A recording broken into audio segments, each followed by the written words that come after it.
ঢাকার ধামরাইয়ে কৃষি সম্প্রসারণ অধিদপ্তরের আয়োজনে ২০২৪-২৫ অর্থবছরে খরিফ ২ মৌসুমে তেল জাতীয় ফসলের উৎপাদন বৃদ্ধি প্রকল্পের আওতায় একটি রূপা আমন প্রদর্শনী এবং মাঠ দিবসের কারিগরি আলোচনা সভা অনুষ্ঠিত হয়েছে।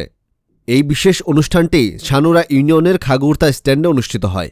আলোচনা সভায় প্রধান অতিথি ছিলেন কৃষি সম্প্রসারণ অধিদপ্তরের অতিরিক্ত পরিচালক কৃষিবিদ ড. মোহাম্মদ জাকির হোসেন। তিনি কৃষকদের উদ্দেশ্যে তেল জাতীয় ফসলের উৎপাদন বৃদ্ধি এবং সুষ্ঠু কৃষি ব্যবস্থাপনার বিভিন্ন দিক নিয়ে গুরুত্বপূর্ণ বক্তব্য দেন। সভার সভাপতিত্ব করেন কৃষি সম্প্রসারণ অধিদপ্তরের উপপরিচালক কৃষিবিদ ড. শাফায়েত আহমদ সিদ্দিকী, যিনি কৃষকদের মাঝে আধুনিক কৃষি প্রযুক্তির প্রয়োগ এবং কৃষি উৎপাদন বৃদ্ধি নিয়ে আলোচনা করেন।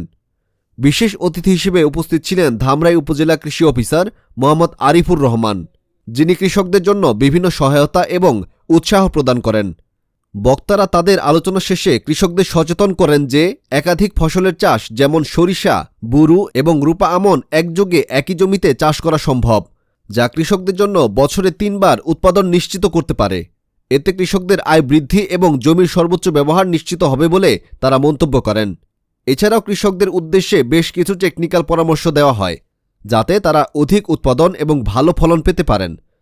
কৃষি সম্প্রসারণ অধিদপ্তর এই ধরনের উদ্যোগের মাধ্যমে কৃষকদের সাথে সরাসরি যোগাযোগ রেখে তাদের প্রস্তুতিগত উন্নতি সাধন এবং কৃষির আধুনিকীকরণে সহায়তা করার চেষ্টা করছে।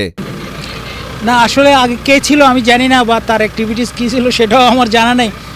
তবে সাধারণত আমাদের কৃষি অফিসার সবসময় মাঠ কেন্দ্রিক করে আরও কাজে মাঠে আরও তৎপরতা বাড়ানো যায়, সেজন্যই অতিরিক্ত পরিচালক হিসাবে আমি আমার অঞ্চলের বিভিন্ন উপজেলা কৃষি অফিসারদের সাথে মত বিনিময় করে এবং তাদেরকে যে ধামরাই উপজেলা, আমার ঢাকা জেলার ভিতরে ধামরাই অগ্রসরমান যে উপজেলা, কৃষিতে খুবই অগ্রসর।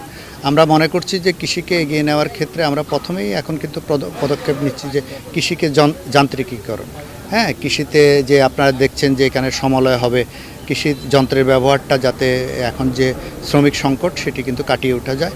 এছাড়া আমরা নতুন নতুন যে জাত, নতুন নতুন ফসল যেগুলোতে অধিক উৎপাদনশীল এবং কৃষকরা লাভবান হবে, সেই জাতগুলো আমরা সম্প্রসারণ করার চেষ্টা করছি। ধামরাই আমাদের 217% ক্রপিং ইন্টেন্সিটি থেকে ধীরে ধীরে আমাদের আরও বাড়ছে।